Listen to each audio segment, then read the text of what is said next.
Hey everyone, so I read your discussion post for Gas Law discussion number 2, all about Tom Brady and the New England Patriots, and I have a little recap video with some thoughts about some things that I saw in your posts. So just to refresh your memory, the footballs used by teams in the NFL have to be between 12.5 and 13.5 psi, but the Patriots had several balls that were 2 pounds per square inch below the minimum pressure. I gave you some information about the game, including the temperature from the locker room where the balls were checked before the game, and then the temperature on the field during the game. So here's my thoughts for this problem in terms of calculations.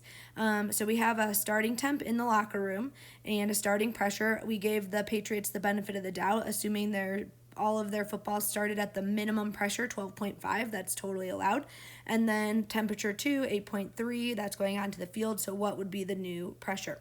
Before I actually start anything, remember, temperature has to be in Kelvin. So I'm not going to plug in these temperatures. To go from Celsius to Kelvin, we always add 273. So 11.1 plus 273 is 284.1 Kelvin, and 8.3 plus 273 is 281.3 Kelvin.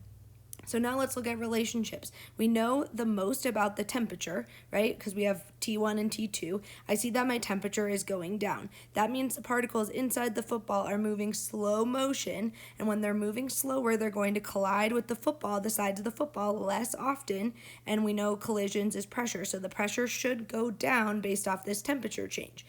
My real question, though, is does the pressure go down all the way to 10.5, right? Because that would be 2 psi below the limit, or that would be the 2 psi lower that like what they actually measured. So I guess what I'm asking is the temperature difference big enough to make the pressure drop that much? So first, we start with the one without a date. Pressure is the one that doesn't have a date, so I put that out in front. And we're going to multiply it by a ratio of the temperatures with the goal to make pressure go down. So I have two choices. I can do 284.1 over 281.3, or I can do it the other way, 281.3 over 284.1, but only one of those will make the pressure go down, and that's going to be the one with the smaller number on top, right? Smaller number on top will make multiplying a smaller answer. All right, so I'm going to just do the fraction first in my calculator, the 281.3 divided by 284.1, and I get a long decimal, 0.9901443. Great, long decimal, but I'm going to just keep that answer in my calculator and multiply it then by 12.5. So I'm taking this fraction, multiplying it by 12.5, and I get 12.376 ongoing, so let's just call it 12.4 psi. And I use the same unit. So here's what I know. Did my pressure go down? Yes. But what I'm seeing is that the temperature difference from the locker room to the field was only enough to make the pressure go from 12.5 psi to 12.4. And the footballs measured from the New England Patriots was 10.5, at least 2 psi below the limit. So what that means is the temperature difference was not big enough to drop it all the way down to 10.5. Okay, so I'm going to draw particle pictures. We know that the temperature went down, so the pressure should go down. We can agree from calculations that it's not enough to drop it as much as the 10.5 psi, but there still is a small change. I saw a lot of particle pictures, but the biggest mistake I saw was no arrows. Hardly any. I think there was like 4 or 5 kids only that used arrows. So remember, temperature is represented by the length of the arrows, and pressure is the direction. So in the locker room, we can say that it was warmer and the pressure would have been higher. So I would have long arrows pointing at the sides of the containers in the locker room. So longer arrows pointing at the sides of the container. Then we go out in the field and it's colder. So we're going to have shorter arrows kind of pointing in, right? Maybe a couple of them still point out.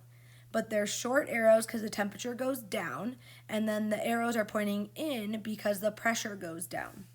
So that's one way that you could have represented what Tom Brady's attorney would have said happened. Temperature drops, so there's less collisions, so those arrows are pointing in and they're shorter.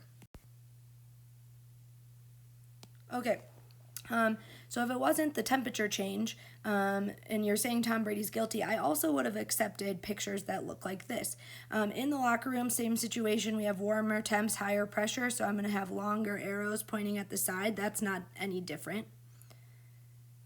But then maybe, right, we know that the temperature went down a little bit, but really what Deflate-Gate means is that if Tom Brady and the New England Patriots remove some air from the footballs, right? So the footballs are pumped with these gas particles. If they remove some of the particles, so I took 2 particles out and I put them outside into the air, right? So we deflated the football by removing some moles of gas, some particles of gas, and put them out into the stadium.